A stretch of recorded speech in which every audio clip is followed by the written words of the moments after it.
विशिष्ट निमंत्रण नहीं आए, रह न जाए, होना भी चाहिए।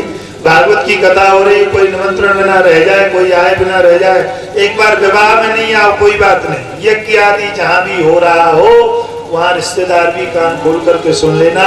किसी की यहाँ यज्ञ भागवत पूजा पाठ हो रहा हो तो बिना बुलाए भी चले जाना चाहिए। धार्मिक कार्यक्रम में कभी ज्यादा मान मनौती करने की जरूरत नहीं पड़नी चाहिए। ऋषि मुनियों लोग भी कुछ ऐसे थे जो नहीं आए, भागवत में लिखा हुआ, बोले हमको नौता नहीं आया, हम नहीं जाएंगे।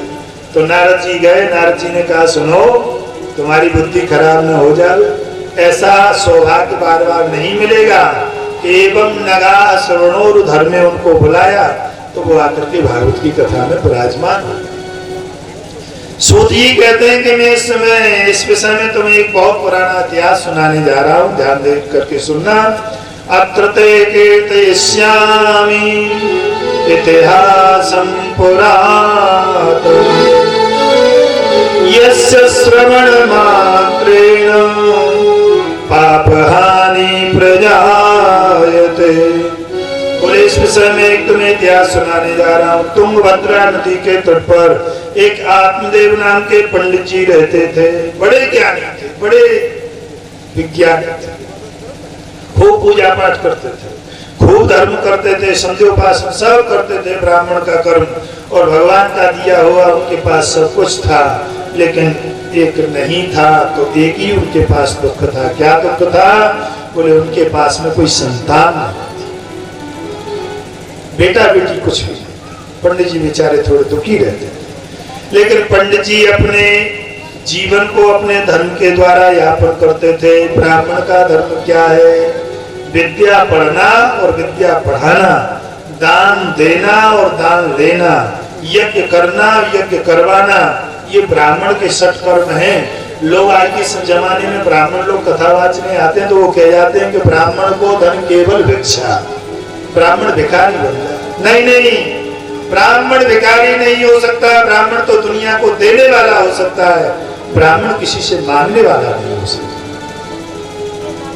तुलसी बेनर मर गए जे को मांगन जाए, उनसे पहले वे मरे जिनको निकसत ना। वो व्यक्ति तो मर गया जो दूसरे के दरवाजे जाकर के हाथ पसार, इसलिए हाथ पसारने की जरूरत नहीं है, दान देने की जरूरत है। कभी भी है हाथ परमात्मा से निवेदन यही करो कि हे हाथ कभी ऐसा ना होवे, ऐसा ही बना। जिसका ऐसा हाथ हो गया वो तो मर गया, गंगा जी में डूब करके मर जाए। तो पंडित जी के पास भगवान की कृपा से सब कुछ दिया हुआ था, लेकिन बेटा बेटी नहीं थे। और कहाँ तक कहें कि घर में कोई पौधा लगाते थे तो वो भी मर जाता था, गाय को पालते थे, गाय भी बांझ हो जाती थी। एक दिन पंडित जी महाराज भिक्षावृत्ति के लिए गए, लौट करके आ रहे थे तो किसी तालाब के किनारे पर संध्या का समय हो गया। मध्याह्न संध्या करने के लिए स्नान किया और संध्योपासन के लिए बैठ ही गए थे, तब तक कोई यति महात्मा, सन्यासी महात्मा आ गए। जो सन्यासी महात्मा को देखा, देखो नियम होना चाहिए, कोई साधु ब्राह्मण रास्ते में चलते हुए मिल जाए तो प्रणाम जरूर करना चाहिए। पंडित जी ने प्रणाम किया, प्रणाम करते ही महात्मा ने आशीर्वाद दिया, बैठ गए दोनों। पंडित जी ने कहा महाराज मेरे ऊपर एक संकट है। क्या संकट है? बोले मेरे पास कोई संतान नहीं, आप कृपा करके मुझे कोई संतान का आशीर्वाद दीजिए। पंडित जी ने सबसे पहले हाथ की रेखा देखी, मस्तक की रेखा देखी, शरीर के लक्षण देखे और महात्मा बोले पंडित जी बुरा न मानो तो एक बात करो। बोले बताओ। बोले सप्त जन्मावते तेनो पुत्रो नैवचो।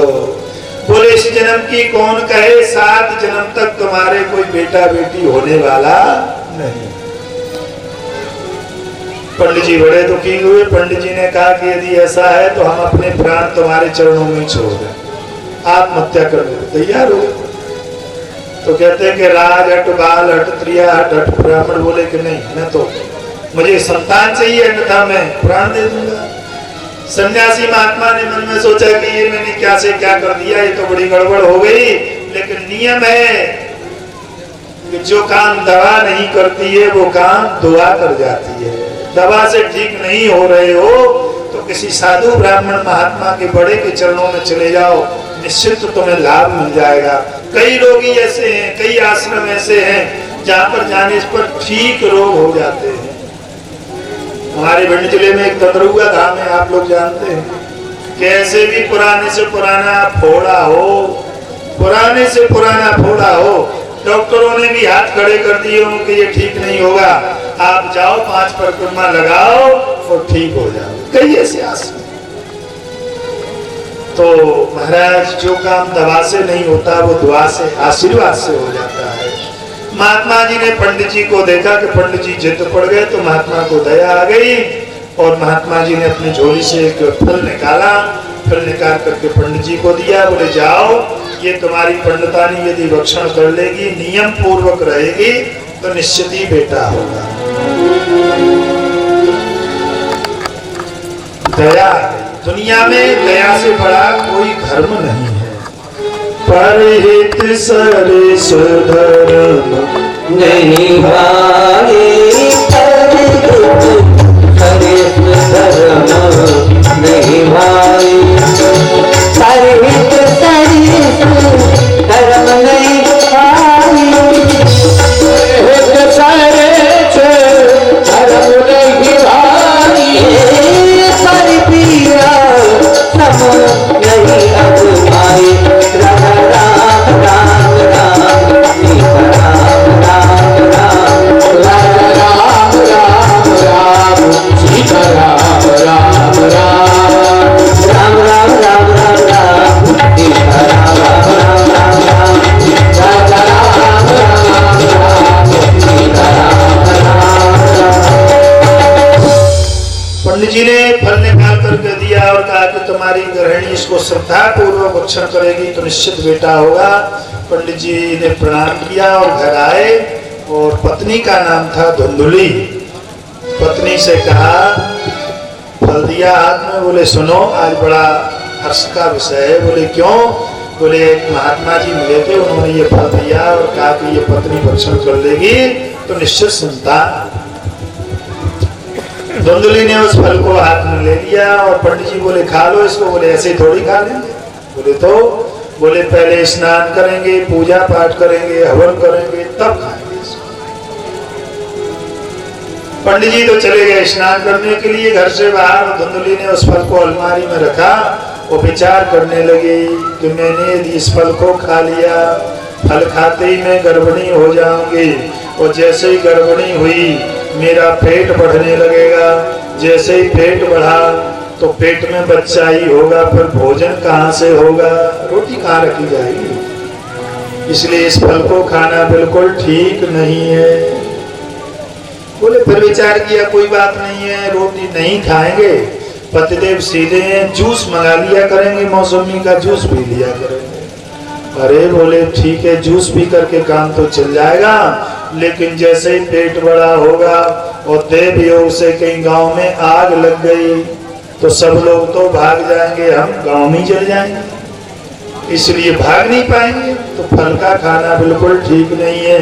और बोले ये भी ठीक है, गांव में आग भी नहीं लगे, भगवान की कृपा ऐसी ना होवे, लेकिन सबसे बड़ा संकट एक है क्या?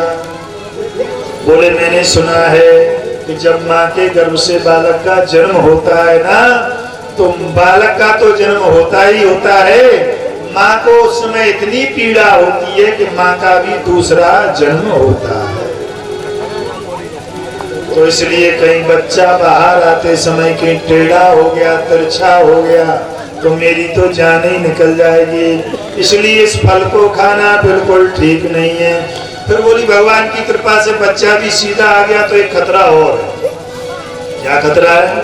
बोले घर में जब बच्चा पैदा होता है माताएं बहनों के, तो ऐसा नियम होता है, ननद को बुलाया जाता है, बहन को बुलाया जाता है। काय के लिए? घर में लड्डू बनाने के लिए, सेवा पूजा करने के लिए। आज भी बुलाया जाता है, ऐसा नियम होता है। ननद आती है, बुआ आती है घर में। धुंधली विचार करने लगी कि मैं तो प्रसूता हो जाऊंगी, प्रसूति घर में सो जाऊंगी, जाकर के लेट जाऊंगी, मेरे इतना दर्द होगा कि मैं खड़ी नहीं हो पाऊंगी, और ननद बाई आएगी तो सारा धन बटोर करके ले जाएगी, मैं तो बिल्कुल कंगाल हो जाऊंगी। इसलिए फल का खाना बिल्कुल ठीक नहीं है। विचार ही कर रही थी। राखिए नार जदपि उर्माही, युवती शास्त्र नृपत बस नाही। गोस्वामी जी कहते हैं कि स्त्री का विश्वास कभी नहीं करना चाहिए, ये बस में कभी नहीं हो सकती। इतना यह सब विचार कर ही रही थी, तब तक उसकी छोटी बहन आ गई धुंधली। बहन इतनी चिंता में क्यों बैठी हो, मन मनीन तन सुंदर कैसे, बिसरस भरा कनक घट जैसे। बोले आप इतनी उदास कैसे बैठी हो। धुंधली बोली बहन क्या बताएं, ये जीवन बहुत अच्छा चल रहा था, सब कुछ सुख चैन से चल रहा था। तुम्हारे जीजा जी कहीं गए, उन्हें एक बाबा जी मिल गए, बाबा जी ने जो फल दे दिया है और कहा कि इसको भक्षण कर लेगी तो संतान होगी। तो धुंधली की बहन ने कहा कि फल भक्षण करने में क्या परेशानी है, आराम से फल भक्षण करो। तो उसने सारी कथा फिर सुना दी। कोई धुंधली की बहन समझ गई काम बनने वाला है। धुंधली की बहन बोली बहन चिंता मत करो, तुम्हारी बहन के रहते हुए बहन पर कोई संकट आ जाए ये संभव नहीं है, चिंता मत करो। मेरे अभी 1-1.5 महीने का ही गर्भ है, वो पंडित जी से कह देना कि फल खा लिया है। मेरे 9 महीने का गर्भ जब पूरा होगा तो मैं बच्चे को कपड़े में लपेट करके तुम्हें दे जाऊंगी, बदले में तुम मेज को थोड़ा सा धन दे देना, काम बन जाएगा। हमारे तो पहले से ही 5-7 बेटी बेटा है, योजना बन गई। पंडित तो बोले इस फल को क्या करें, तो संकट तो ये फल का है। बोले फल को एक काम करो, फल को गाय को खिला दो जो तुम्हारे घर में बहुत दिनों से है, बांझ है। फल की भी परीक्षा हो जाएगी, पंडित जी की बाबा जी की परीक्षा हो जाएगी कि फल सच्चा है या झूठा है। देखो ध्यान दे करके सुनना, महात्मा की कभी परीक्षा नहीं लेनी चाहिए। और जहां जहां भी महात्मा की परीक्षा ली गई है वहां संकट जरूर आया है। धुंधली ने योजना बना ली बहन के साथ, बोले फल खिला दो गाय। गाय को फल खिला दिया गया। इधर महाराज पंडित जी ने पूछा कि फल खा लिया था देवी जी। बोले अभी का, मैंने तभी स्नान किया, ध्यान किया, पूजा पाठ किया, हवन किया और तभी फल खा लिया। तो बोले ठीक है। पंडित जी बड़े प्रसन्न हुए। दूसरा महीना हुआ तो धुंधली बोली अब मैं गर्भवती हो गई हूँ, जरा मेरा ख्याल रखना शुरू कर दो। कम खाया जाता है, पेट पर 2-4 कपड़े लपेट लिए, झूठ मूठ के माया बना ली। दूसरा महीना हुआ थोड़े और कपड़े लपेट लिए, तीसरा महीना हुआ और कपड़े लपेट लिए। और अब तो एक दिन धुंधली बोली सुनो पंडित जी महाराज। बोले क्या है। अब बोले अब मेरे से घर का काम नहीं होता है, घर में ननद बुला ली जाए। ठीक है, ननद बुला ली गई, वो घर का सारा काम करती है और धुंधली तो बड़ा आराम से पड़ी पड़ी खाती है। जैसे 9 महीना पूरे हुए पंडित जी ने पूछा देवी जी अब कितना समय है। बोले बस अब कुछ ही समय है, नजदीक आने वाला है, चिंता की कोई बात नहीं है। महाराज 9वें महीने में धुंधली के बहन के बेटा हुआ। बहन रातों रातों बेटा लेकर के आई और धुंधली को वो बेटा देकर के चली गई। धुंधली ने ढिंढोरा पीट दिया। बोले पंडित जी को सूचना कर दो। क्या। बोले बेटा हो गया है, बेटा हो गया। जो पंडित जी को पता चला, पंडित जी तो प्रसन्न हो गए। महाराज ब्राह्मणों को बुलाया, सुस्ती वाचन कराया, ब्राह्मणों को लेकर के घर आए। देखो ध्यान दे करके सुनना, घर में जब बालक हो जाए ना तो लोग कहते हैं कि सूतक हो गया है। नहीं, बच्चे के पैदा होते ही सूतक नहीं लगता है। जब तक नाल छेदन संस्कार नहीं होता है तब तक सूतक नहीं लगता है। इसलिए बच्चा जब घर में जन्म लेवे तो उसके बाद दान पुण्य करना चाहिए। उससे क्या होता है। बोले उससे बालक के ऊपर कोई संकट नहीं आता है।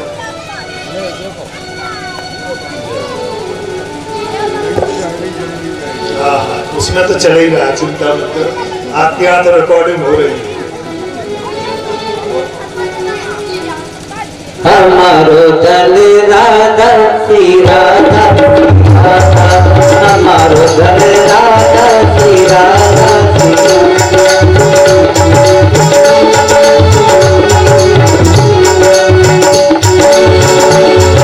परम धन राधा राधा राधा राधा राधा, परम धन राधा राधा राधा राधा राधा, परम धन राधा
गुरुदेव भगवान की जय।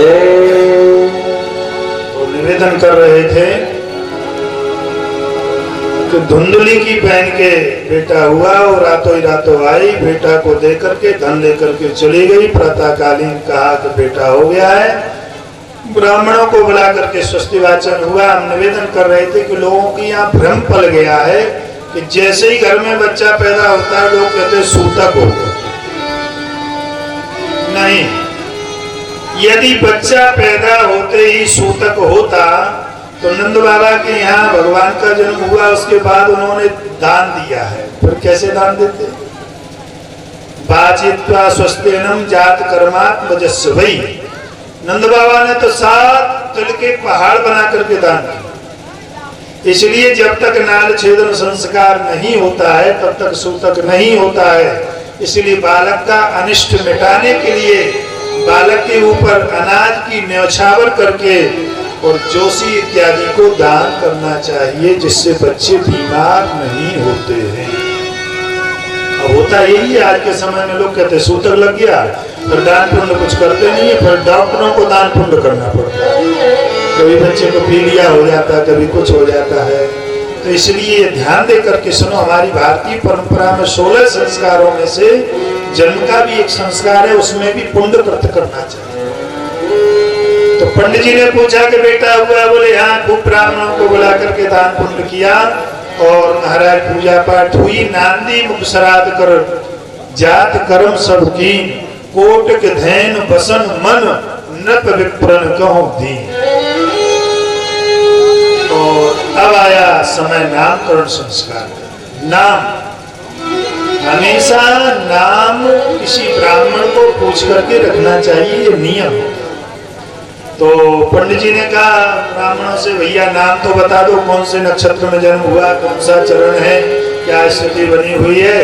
तो ब्राह्मणों ने नाम बताने का पत्रा खोला, अपना देखना प्रारंभ किया। ये चर्चा चली ही रही थी, तब तक धुंधली ने ये सुन लिया कि ब्राह्मण लोग नाम बता रहे हैं। तो धुंधली बड़ी जोर से चिल्ला करके बोली, बोले सुनो, नाम मेरे अनुरूप रखा जाए। पंडित जी ने तो कहा, ब्राह्मणों ने कहा कि आत्मा वही जायते पुत्र, पता कि आत्मा ही पुत्र होता है, इसलिए तुम्हारा नाम आत्मदेव है तो तुम्हारे बेटे का नाम आत्मा राम होना चाहिए। तुम्हारा नाम आत्मा राम होना चाहिए।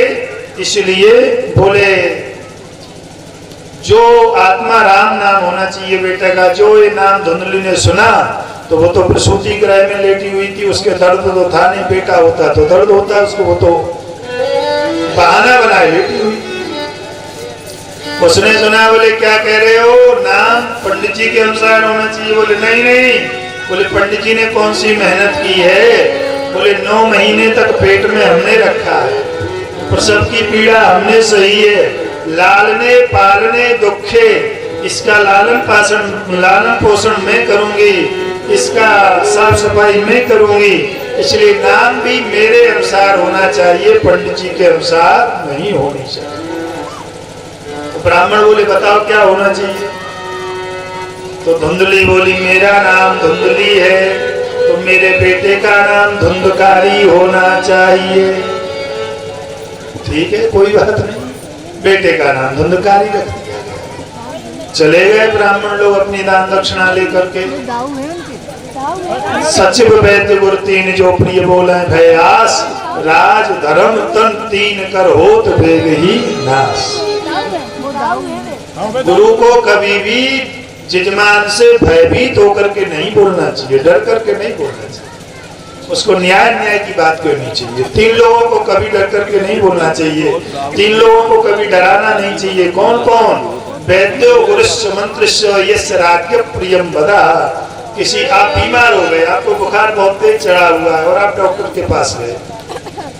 डॉक्टर ने कहा कि आपको बहुत तेज ज्वर है, आपको इंजेक्शन लगाना ही पड़ेगा तभी आप ठीक होगे, आपको कड़वी दवा खानी पड़ेगी तभी ठीक होगे। आप खड़े होकर के बोले हे डॉक्टर, यदि तुमने मेरे इंजेक्शन लगाया तो फिर डंडे से खबर ले लूंगा तुम्हारी। तो डॉक्टर की काट की डली तो तुम्हारे इंजेक्शन लगाएगा। तो खूब मालपुआ खाओ, जल्दी मर जाओगे, डॉक्टर को क्या लेना देना। सचिव वैद्य गुरु तीन जो। ऐसे ही गुरु न्याय की बात करे तो उसको सुनना चाहिए। यदि गुरु को डरा दिया गया तो फल खिलाया गया था, वो गाय भी गर्भिणी हो गई थी। तो धुंधकारी के कुछ समय के जन्म लेने के बाद एक आध महीने के बाद ही गाय के भी अति सुंदर बच्चे का जन्म हुआ, और वो बछड़ा नहीं हुआ, मनुष्य के रूप में प्रकट हुआ। क्यों? बोले ये महात्मा का दिया हुआ प्रसाद था। वो महात्मा का दिया हुआ प्रसाद कभी खाली नहीं जाता है। सूत जी कहते हैं महाराज जैसे ही गाय का बच्चा हुआ, ब्राह्मण को आत्मदेव पंडित जी को पता चला, बड़े प्रसन्न हुए। बोले कहाँ तो हमारी गृहिणी के बच्चा नहीं होता था, अब गाय के भी बच्चे हो रहे हैं।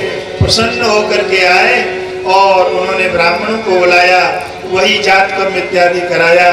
लेकिन महाराज जो गाय के गर्भ से पैदा हुआ था, सब तो मनुष्य जैसा था हाथ पैर, लेकिन उसके कान गाय के समान थे। ब्राह्मणों ने पंचांग देखा, बोले इसका नाम रखो।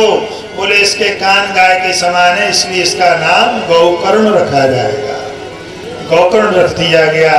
बाबा सुखदेव कियत कालेन तौ जातौ तरणौ तनया बुभौ गौकर्ण पंडितो ज्ञानी धुंधकारी महाखला। धीरे धीरे कुछ समय व्यतीत हुआ, दोनों बालक बड़े हुए।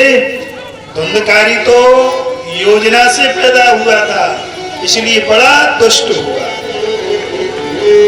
लेकिन गाय को जो फल दिया गया था वो ब्राह्मण का, महात्मा का आशीर्वाद था, इसलिए धुंधकारी बड़ा दुष्ट हुआ और गौकर्ण महान पंडित पैदा हुए, महान ज्ञानवान पैदा हुए।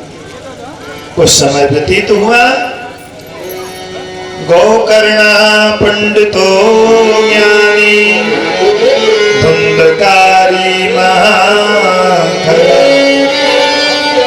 कियत कालेन तो जातो तरणो तनया बुभौ। कुछ समय बाद दोनों बड़े हुए, लेकिन महाराज गौकर्ण जी तो पूजा पाठ करते हैं, रामायण का पाठ, भागवत का पाठ, गीता का पाठ, पंडित बन गए।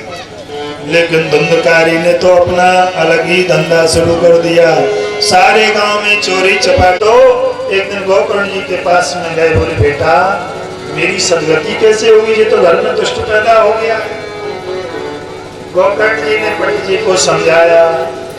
बोले पिताजी देहस्तिमान सुरधरो विमत्रं त्यजत्वं जाया सुतादिषु सदा ममतां विमुञ्च पश्यानिशं जगदितं क्षणभङ्गनिष्ठा वैराग्यरागरसको भवभक्ति निष्ठा। पिताजी ये शरीर जो है हड्डी मांस और उदर का बना हुआ एक छपरा है, घर है, मकान है।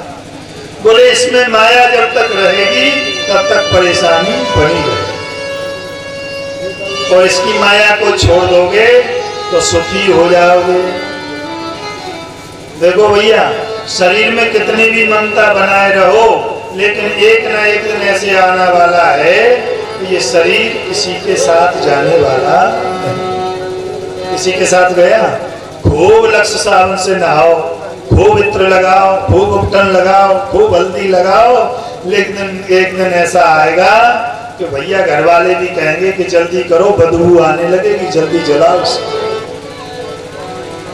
और ये बात निश्चित है कि चाहे बड़े से बड़े आदमी बने रहो, कुछ भी करते रहो, लेकिन एक दिन ऐसा जरूर आने वाला है कि ये शरीर का साथ छोड़ने वाला है, आत्मा रहने वाली है। पर खूब तुम्हें बुरा लगे चाहे भला लगे, किसी बुंदेली में एक कहावत है कि बुरो लगे चाहे नौनो रही, एक दिन गौनो होनो जी। गौना समझते हैं आप लोग? गौना विवाह के बाद में बिटिया का गौना होता था, अब नहीं होते, अब तो विवाह में गौना हो जाता है। पहले जमाने में विवाह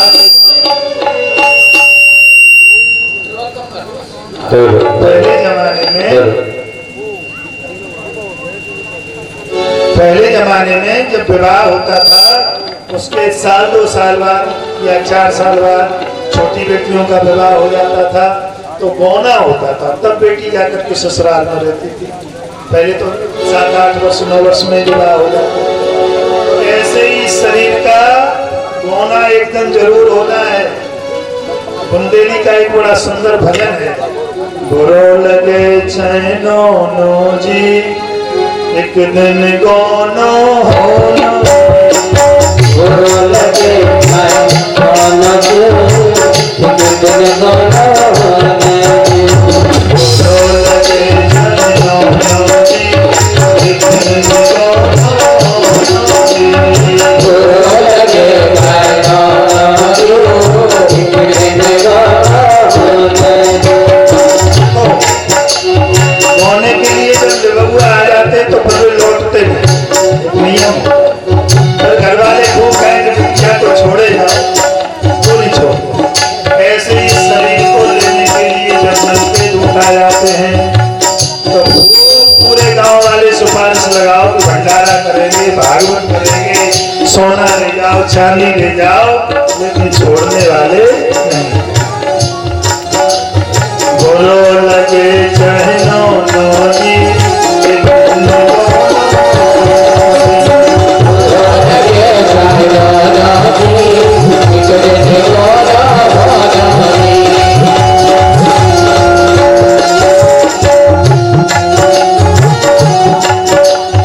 आइल बउआ लौटत नैया, आइल बउआ लौटत नैया, आइल बउआ लौटत नैया, आइल बउआ लौटत नैया, लौटत नैया, लौटत नैया, लौटत नैया, लौटत नैया। आई तोल जो सोनो जी, आई तोल जो सोनो जी एक दिन गौना होना, आए तोल दो सोनक एक दिन गौना होना, बोलो लगे चैनो नोनी एक दिन गौना होना, बुरो लगे चैनो जी एक दिन गौना होना।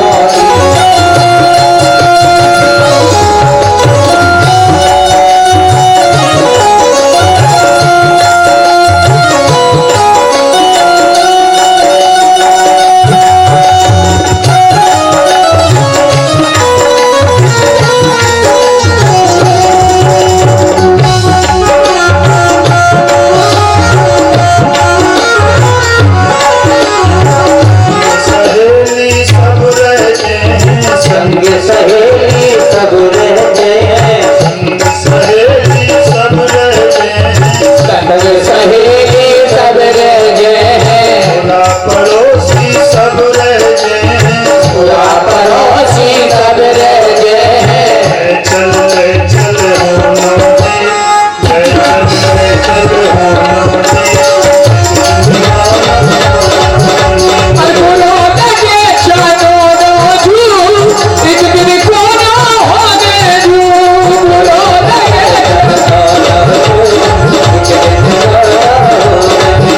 अब बुरो लगे चैनो जी एक दिन गौना होने दो।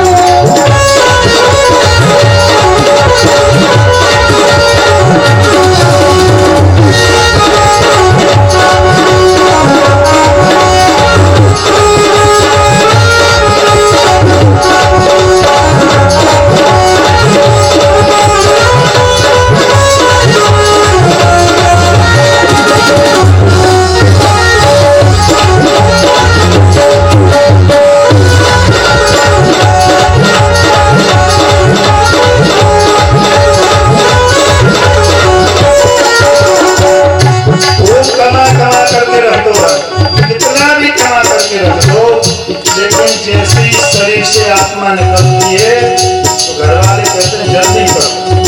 कौन बैठा है? घर के कहें बेग निकालो, घर के कहें, एक निकालो, घर के कहें बेग निकालो, घर एक कहे बेग निकालो, निकालो बेग निकालो, बेग निकालो, बेग निकालो। भूत भय को तेरे जी, भूत भय को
ये अर्थी भी जब विदा होती है तो इसको भी सजा दजा करके निकाला।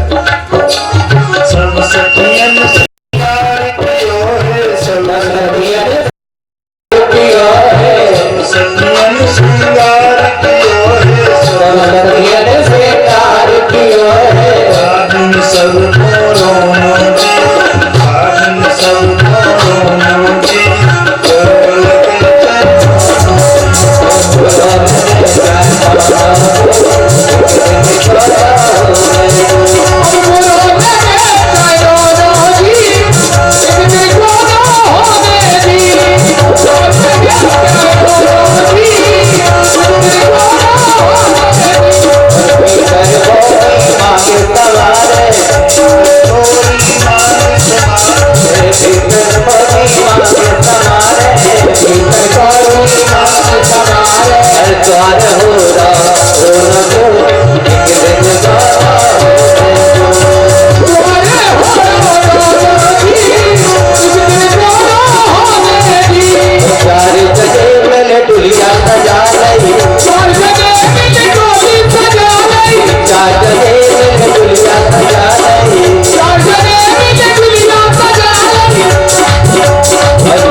चाहे जितना बुरा लगे, जिस दिन बोने का समय आ जाएगा जाना।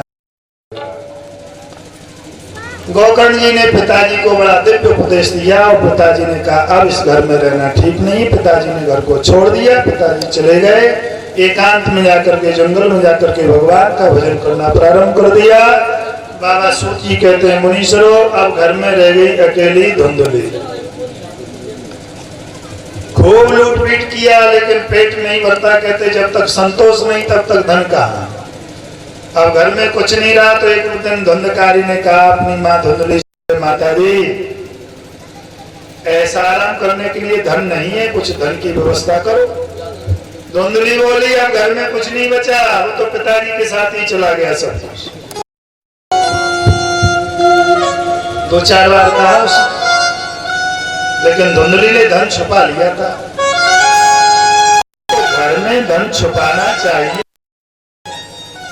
और माता बहनों को तो जरूर छुपाना। इस शास्त्र आज्ञा देते कैसा भी संकट से संकट आ जाए, कितनी भी गरीबी आ जाए, बहनों के सूट के स्पर्श खोले जाएंगे तो 10-20 हजार रुपए तो निकलते ही है।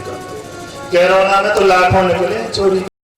चुपचाप बैंक में पहुंचे, अब कहा बेचारे तब अड़ोसी पड़ोसी से किसी पैसे करके जमा किए गए। करना चाहिए, घर की लक्ष्मी है, गृहिणी कहलाती है, घर की लक्ष्मी कहलाती है। ये घर को स्वर्ग बना दे। ध्यान दे करके सुनना, माता बहने चाहे तो घर को स्वर्ग बना दे और माता बहने चाहे तो घर को नरक भी बना दे, इसलिए जरूर। तो धुंधली से कहा धुंधकारी ने कि कुछ धन छुपा करके रखा वो दे दो। बोले अब बेटा घर में कुछ नहीं है। तो क्रोध आ गया, गुस्सा आ गया धुंधकारी को और हनस्य लगते या नचेत, लातों से मारना पीटना प्रारंभ कर दिया। क्योंकि वो उसका बेटा तो था नहीं, इसलिए उसने मारना पीटना प्रारंभ कर दिया। जैसे ही मारना पीटना प्रारंभ किया, महाराज गोकर्ण जी आ गए, माँ है तुम्हारी। तो याद आ गया कि काश मैंने यदि फल खाया होता, महात्मा के प्रसाद को यदि मैंने खाया होता तो ऐसा दुष्ट बेटा कभी पैदा नहीं होता। अब गर्भ में बालक है और देख रहे हैं हम टीवी, फिल्म देख रहे हैं, मारपीट कर रहे हैं, दारू की बोतलें खुल रही, होटल जा रहे हैं, उल्टा सीधा करते देख रहे हैं। तो गर्भ में जो बालक है वो सब देखता है, उस पर उसका प्रभाव पड़ता है और जन्म लेते ही वो वही कर्म करता है। इसलिए वो माताएं बहनें कोई अलग नहीं थी। जिनके गर्भ से ध्रुव जी पैदा हुए, जिनके गर्भ से प्रहलाद जी पैदा हुए, जिनके गर्भ से वामन भगवान पैदा हुए, जिनके गर्भ से बड़े बड़े सूरवीर प्रतापी महाराणा प्रताप जैसे पुत्र पैदा हुए, वो माताएं बहनें कोई अलग नहीं थी। महारानी लक्ष्मीबाई जैसी बेटी पैदा हुई, वो कोई अलग नहीं थी, इसी भारत में। लेकिन करना क्या चाहिए? बोले गर्भ में बालक आए तो संस्कार अच्छे बने रहें, इसलिए रामायण गीता भागवत का पाठ करना चाहिए, बड़े बूढ़ों के चरण स्पर्श करने चाहिए, आशीर्वाद लेनी चाहिए। आज महाराज याद आ गई कि काश मैंने फल खाया होता तो ये मेरी दुर्गति नहीं होती। अनस्य लगते आना, जो लातों से मारा, धुंधली को बहुत बुरा लगा और उसने आत्महत्या कर ली, मर गई। आत्मदेव पंडित जी तीर्थ यात्रा के लिए चले गए, अकेला घर में धुंधकारी रह गया। अब महाराज उसने चोरी चपाटी का काम शुरू कर दिया। कोई महात्मा मिल जाता उसको लूट लेता है, कोई अंधा मिल जाता, सूरदास मिल जाते हैं, सूरदास पूछता है मुझे रास्ता बता दो, तो डंडा पकड़ करके ले जाता है। बोले ऐसा रास्ता बता रहा हूं कि जीवन में किसी से रास्ता पूछने की जरूरत नहीं पड़े। क्या करता है? जाकर के कुएं में धकेल देता है। बोले बाबा जी कहाँ रास्ता पूछते रहो, जाओ। बड़ा दुष्ट। पंच पंड वधू व्रता लिखा हुआ है, 5 वेश्याओं को घर में रख लिया, खूब रमण करता है, खूब चोरी चपाटी करता है। लेकिन तुलसी जस भवतव्यता तैसी मिले सहार, आप न जावे तहां पर ताही तहां ले जाए। एक दिन कोई सज्जन वैश्याओं के पास आए और धुंधकारी तो गया था चोरी करने के लिए, और कहा कि सुनो देवियों, ये धुंधकारी जो चोरी करता है ना, ये यदि पकड़ा गया तो क्या होगा?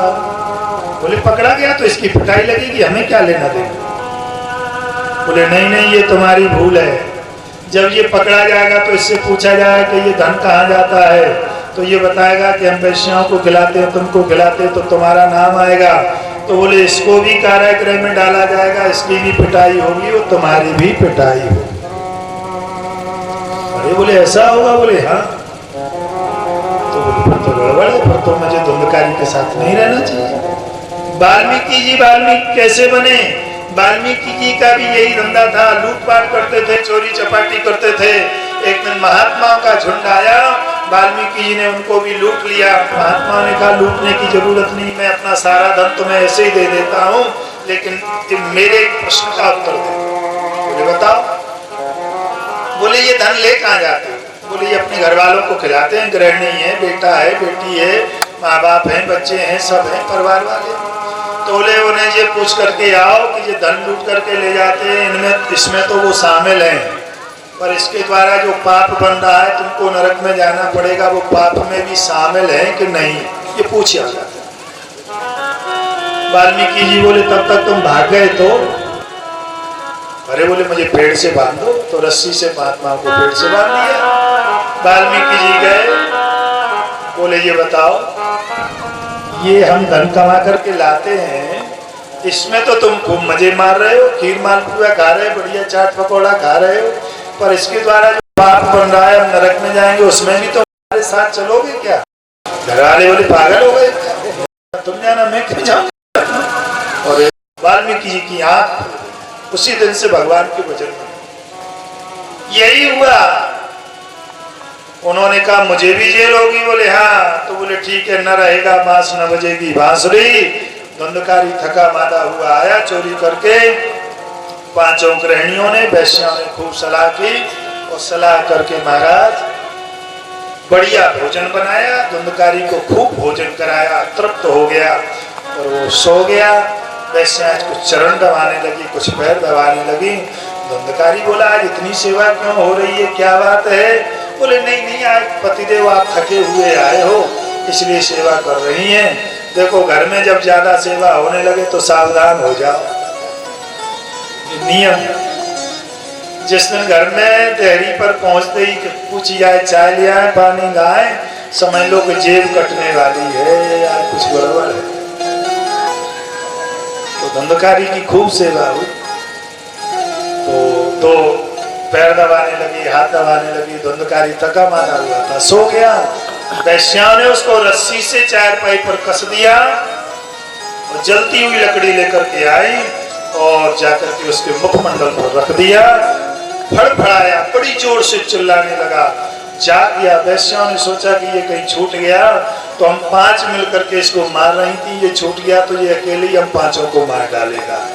इसलिए वैश्या ने पूर्णतया उद्यम करके और उस धुंधकारी को मार डाला और जो धन घर में था उसको बांध करके 9-11 हो गई, चली गई।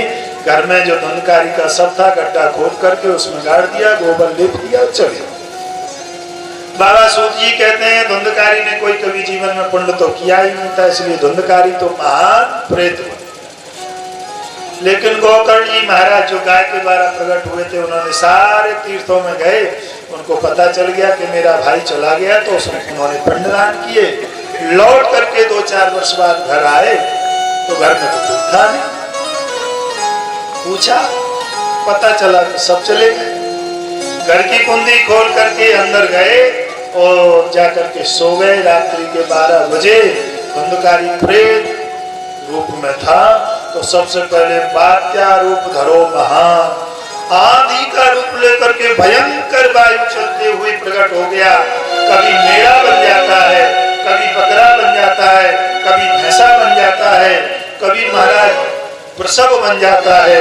अनेक रूप धारण करके वो भयंकर वायु का बहना प्रारंभ हो गया। गोकर्ण जी समझ गए कि कोई प्रेतात्मा है। गोकर्ण जी खड़े हुए, गोकर्ण जी ने अपने कमंडल में से जल निकाला और जल निकाल करके गोकर्ण जी ने जैसे उसके ऊपर छोड़ा तो एक महान दिव्य पुरुष के रूप में प्रकट हो गया और कहने लगा, अहम भ्राता त्वदीयोस्मि धुंधकारी नामता। गोकर्ण जी ने पूछा, भैया तुम कौन हो? बोले, मेरा नाम धुंधकारी है, मैं तुम्हारा भाई। अरे मेरे भाई हो, ये तुम्हारी दुर्गति कैसे हो गई? बोले, मैंने जीवन में कोई पुण्य किया ही नहीं, इसलिए दुर्गति तो होना है। तो बोले, मैंने तो तुम्हारे लिए गया में जाकर के पिंडदान किए हैं। गोकर्ण जी से धुंधकारी बोला, गया पिंड सतेनापि मुक्तर में न भविष्यति। बोले, 1-2 पिंड की तुम कह रहे हो, सैकड़ों पिंड करोगे, जाकर के हजारों पिंड दान करोगे, तब भी मेरी मुक्ति होने वाली नहीं। तो बोले, मुक्ति?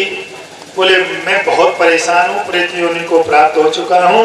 प्रेत योनि क्या है? प्रेत योनि एक बहुत सूक्ष्म शरीर होता है, उसके सारे शरीर में मुखमंडल जो होता है उसमें भोजन करने के लिए छिद्र कितना बड़ा होता है, जैसे सुई में धागा डालने के लिए छिद्र होता है, ऐसे मुखमंडल होता है, तो वो भोजन नहीं कर पाता, इसलिए घबराता हुआ घूमता है।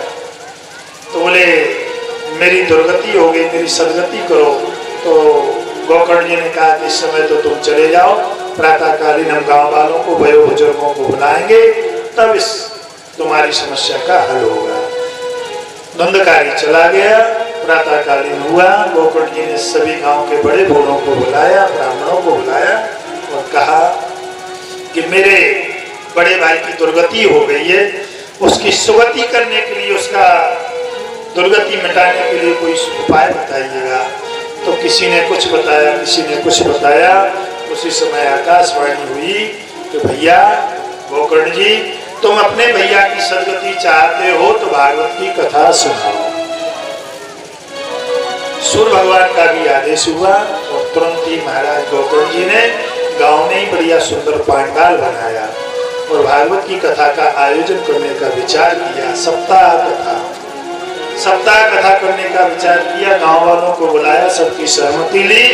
ऐसा नियम होता है, गांव में कोई सप्ताह ये भागवत करनी चाहिए तो गांव के बड़े बूढ़ों की सलाह जरूर लेनी चाहिए। नियम एक मंडप को, कथा पांडाल को सुंदर गाय के गोबर से लिपा गया, बंधन बार बांधे गए, सुंदर बिछावट लगाई गई और महाराज गोकर्ण जी ने भागवत की कथा कहनी प्रारंभ की।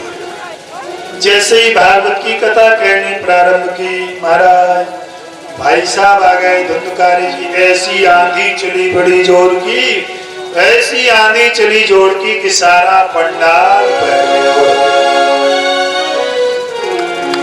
गांव वाले बोले, हो गई कथा? बोले, क्या क्या हुआ? बोले ये क्या, ये पंडाल अंडाल सब निकल गया। बोले तुम्हें पता नहीं है, हमारे भाई साहब उपद्रव मचा रहे हैं। तो तुरंत ही एक 7 गांठ का बांस गाड़ दिया गया, उसमें धुंधकारी का आवाहन किया गया। धुंधकारी आकर के उसमें बैठ गया। पहले दिन की कथा पूर्ण हुई, उस बांस की एक गांठ चटक गई। देखिए कैसे कथा सुनी उसने। पहले दिन की कथा का शाम को विराम हुआ, बांस की एक गांठ चटक गई। दूसरे दिन दूसरी गांठ चटकी, तीसरे दिन तीसरी चटकी, और 7वें दिन की कथा पूरे होते होते 7 गांठ चटक गई। और धुंधकारी एक भगवान के भक्त के रूप में प्रकट हो गया, और भगवान के भक्त भगवान का विमान लेकर के और धुंधकारी को लेने के लिए आ गए। देखिए बंधु, जब वो विमान में धुंधकारी बैठने लगा तो गांव वाले बोले गोकर्ण जी से, बोले पंडित जी महाराज एक बात कहे। बोले बताओ। बोले हमें ऐसा लगता है कि पांच में दुहात हो गए, एक सी कथा सबको नहीं सुनाएगी। बोले क्यों? बोले सूरा बांटे रेवड़े चीन चीन गेंदे। किसी अंधे व्यक्ति को कुछ बांटने को दे दो तो सिर पे हाथ फेरेगा, बोले जी हमारे घर वाला इसको ज्यादा दे दिया। तो बोले यह भागवत की कथा भी मुझे लगता है कि गोकर्ण जी ने धुंधकारी को ज्यादा सुनाई, इसलिए इसको विमान आ गया। गोकर्ण जी बोले नहीं नहीं नहीं। बोले तो क्या हुआ है? बोले गोकर्ण जी कहते हैं कि धुंधकारी ने कथा सुनी है, कथा सुनने के बाद उसका मनन किया है, उसका आचरण किया है, इसलिए इसको विमान आया है। आप लोग कथा तो सुनते हो लेकिन कथा का मनन नहीं करते, उसका आचरण नहीं करते, इसलिए तुमको विमान आना संभव नहीं है। पंडित जी को घंटा कथा कहे, आप आकर के 10-12 तंदूर की रोटी खाओ और खम्मा से आकर के टिक करके सो जाओ। पंडित जी भगते रहे, शाम को फिर सो जाओ, कथा से क्या फर्क पड़ जाए। एक गांव में कथा कह रहे थे पंडित जी, तो एक माता जी सामने आकर के बैठ जाए, पंडित जी कथा कहे तो माता जी खूब रो, आंसुओं की झड़ी लगी। पंडित जी ने समझा कि एक माता जी बड़ी भक्त है, भगवान की कथा सुन सुन करके रोती। तो पंडित जी का एक दिन उन्होंने कथा जब 6 दिन की हो गई, 7वें दिन पंडित जी का नौता था, महाराज कल हमारे घर निमंत्रण है। पंडित जी ने सोचा बड़ी भक्त माता जी है, खूब दान दक्षिणा मिलेगी, तो पंडित जी ने भी स्वीकार कर दिया। पंडित जी गए, माता जी ने बढ़िया भोजन बनाया, भोजन बना करके पंडित जी को भोजन पकाया, दान दक्षिणा की, और दान दक्षिणा देने के बाद माता जी ने पंडित जी के पांव पकड़े, बड़ी जोर से रोना प्रारंभ कर दिया, बड़ी जोर से। पंडित जी बोले क्या हो गया माता जी, आप बड़ी भक्ता है, भक्त जी में भगवान का आशीर्वाद मिलेगा आपको। बोले आशीर्वाद गया भाड़ में, पंडित जी मुझे बड़ी चिंता हो रही। बोले क्यों? बोले हमारे घर में एक बकरा पला था, बकरा, वो 7 दिन तक ममियाना, 6 दिन तक ममियाना और 7वें दिन खत्म हो गया ममिया करके। बोले आप भी 7 दिन से खूब जोर जोर से चिल्ला रहे, मुझे डर लग रहा है कि आप भी कहीं चले ना जाओ। तो ऐसी कथा सुनोगे तो कोई लाभ मिलने वाला नहीं। कथा सुनने के बाद उसमें मनन करने की जरूरत है। 7 गांठें क्या है? ये धुंधकारी की 7 गांठ नहीं है, हमारे शरीर में भी 7 गांठ लगी हुई है। कौन कौन से? काम क्रोध मद लोभ सब नाथ नरक के पंथ, सब पर हर रघुबीर हैं, भजो भजे जय संत। आज भी उद्धार हो सकता है, आज भी भगवान का विमान आ सकता है, लेकिन क्यों नहीं आता? बोले हमको छोड़ने को तैयार ही नहीं है। पहले दिन की कथा सुनो, काम वासना छोड़ दो, क्रोध छोड़ दो, लोभ छोड़ दो, मोह छोड़ दो, तो भगवान की शरणागत हो जाओगे। तो आज के समय में भी कई लोगों को भगवान के विमान आए हैं, तो भगवान लेने आते। ऐसी बात नहीं कि भगवान ना। किसी गांव में रामायण की कथा हो रही थी, सीता हरण की कथा हो रही थी, कोई ग्वारिया बिल्कुल नितांत सीधा व्यक्ति कथा श्रवण करने आता था। पहले गांव में शाम के समय में एक मोहल्ले में किसी चबूतरे पर रामायण की कथा होती थी। गांव वाले कहते थे, बच्चे सुनते थे, बड़े बड़े बांचते थे, एक आदमी अर्थ करता था, ऐसा नियम था। यहाँ पूरी हो जाती दूसरी जगह शुरू हो जाती थी, आपने ये जमाना देख लिया हो। तो कथा हो रही थी। अब तो कथा रामायण कहाँ से हो गया, तो टीवी अम्मा घर घर रखी है, टीवी के मारे फुर्सत ही नहीं है किसी को, मोबाइल के मारे फुर्सत नहीं है किसी को, ये सब बड़ा गड़बड़ हो गया है। तो रामायण की कथा हो रही थी, कोई नितांत बिना पढ़ा लिखा व्यक्ति अंगूठा टेक वो रामायण की कथा सुनने आया तो दूर बैठ गया। तो उसमें सीता हरण की कथा निकली कि रावण सीता का हरण कर ले गया। तो जैसे ही वो हरण की कथा निकली तो उसने डंडा उठाया अपना लाठी, जो भैंस चराने जाता था गाय भैंस, उसने कहा इतने लोग बैठे हो, तुम्हारे जीवन को धन्य है, तुम तो चुल्लू भर पानी में डूब के मर जाओ, तुम्हारे बीच में से सीता जी का हरण रावण कर ले गया, इतने बलिष्ठ लोग बैठे हो, पूरे गांव वाले लोग बैठे हो। तो लोगों ने उससे कहा कि ये तो कथा है। बोले कथा नहीं है, तुम्हारे सामने सीता जी का हरण हो गया, हमारी जननी का हरण हो गया, तुम तो चुल्लू भर पानी में डूब करके लाठी लेकर के गया और उसने प्रतिज्ञा की, बोले जब तक सीता जी को रावण से नहीं लेकर के आएंगे तब तक हम इस गांव में मौन नहीं दिखाएंगे, तब तक अन्न जल ग्रहण नहीं करेंगे। और वो गया जंगल में घूमते घूमते 3 दिन 3 रात व्यतीत हो गए, उसकी भक्ति जाग गई। बोले जब तक सीता माता को नहीं ले आएंगे तब तक अन्न जल ग्रहण नहीं करेंगे, प्राण त्याग देंगे। सीता जी को प्रकट होना, रावण के रथ पर बैठ करके सीता जी को दर्शन देना पड़ा और किशोरी जी को वो लेकर के आया और गांव वालों से कहा कि देखो हम सीता जी को लेकर के आए हैं। इसलिए भावना में भावना तो भावना बेकार है और भावना में भाव है तो भव से बेड़ा भाव है। और मन लगा रहता धन में, विश्वास भगवान पर है नहीं, तो भगवान कहाँ से मिल रहा है? भगवान कोई ठेले पे बेचने वाली चीज थोड़ी है कि पैसे से खरीद लोगे। बिना भाव के तो संसार में केला फल सेव भी नहीं मिलते, वो भी भाव पूछना पड़ता है। तो भगवान कहाँ से मिल जाएंगे? विश्वास जब तक नहीं होगा तब तक भगवान मिलने वाले। आइए अपने प्रसंग पर हम निवेदन कर रहे थे, धुंधकारी की 7 गांठ चटकी। तो वहां वालों ने कहा कि भैया हमें भी फिर से ये कथा सुनाओ। अयोध्या वासनो पूर्वम यथा रामेण संगता। बोले फिर से कथा सुनाओ। फिर से कथा प्रारंभ हुई। अब आत्मदेव वो महाराज गोकर्ण जी ने कथा सुनने के नियम, देखो कथा सुनने के भी नियम है। डॉक्टर जब दवा देता है ना तो बताता है सुबह खाली पेट खाना, दोपहर में भोजन के बाद खाना, ये टैबलेट शाम को सोते समय खाना, तभी लाभ करती है। और आप आकर के तीनों टैबलेट इकट्ठी खा लो तो लाभ होगा कि नुकसान हो जाएगा। तो इसलिए कथा के भी नियम बताएंगे। कथा कैसे सुननी चाहिए? बोले सबसे पहले कहते हैं निराहारो यथाहारो, यदि संभव हो सके तो 7 दिन कथा उपवास होकर के सुने। और उपवास होकर के कथा में मन न लगे, कथा में आ बैठे मनी राम भोजन पर लगे रहे, कब पंडित जी कथा बंद करें, कब बंद करें तो कब भोजन हो। तो बोले यदि मनी राम भोजन पर रखे रहे तो बोले एक टाइम भोजन करें, फलाहार कर लो सुबह शाम को भोजन। बोले पंडित जी फलाहार से भी काम नहीं चलता। आज के समय में एकादशी जिस दिन घर में मनाई जाती है देखने लायक साहब, एकादशी नहीं होती वो तो द्वादशी से भी ज्यादा होती। ऐसी एकादशी मत रहो, कोई लाभ नहीं होता ऐसी एकादशी से। खीर भी बन रही, साबूदाने की खिचड़ी भी बन रही है, कूटू की पूड़ी बन रही है, सिंगाड़ी की लपसी बन रही है और फल भी आ गए घर से। जैसे तो भैया एकादशी ना रहो तो ज्यादा। एकादशी के नियम है, एकादशी कैसे रहनी चाहिए अब कल बताएंगे। एकादशी के भी उद्यापन भी है, समय कम है। तो नियम यह है कि कोई भी काम करो नियम पूर्वक। कथा सुनने के नियम, एक टाइम भोजन करके एक टाइम फलाहार होकर के किया जाए। भूमि में शयन करके कथा श्रवण करने का विशेष महत्व है। एक वक्तम तो भोजनम, हो सके तो पत्तल पर भोजन कर। स्टील की थाली में, किसी भी थाली में भोजन नहीं, पत्तल पर भोजन करना। और वो भी पत्तल फाइबर की नहीं होनी चाहिए, प्लास्टिक की नहीं होनी चाहिए।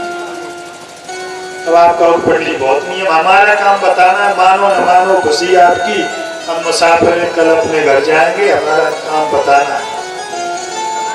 पत्तल में भी विशेष महत्व है। आप गांव के बड़े बुजुर्ग लोग बैठे हैं, जब श्राद्ध पक्ष में कनागतों में ब्राह्मणों को भोजन कराते हो तो कभी भी थाली में भोजन मत कराना, पत्तल में भोजन कराना।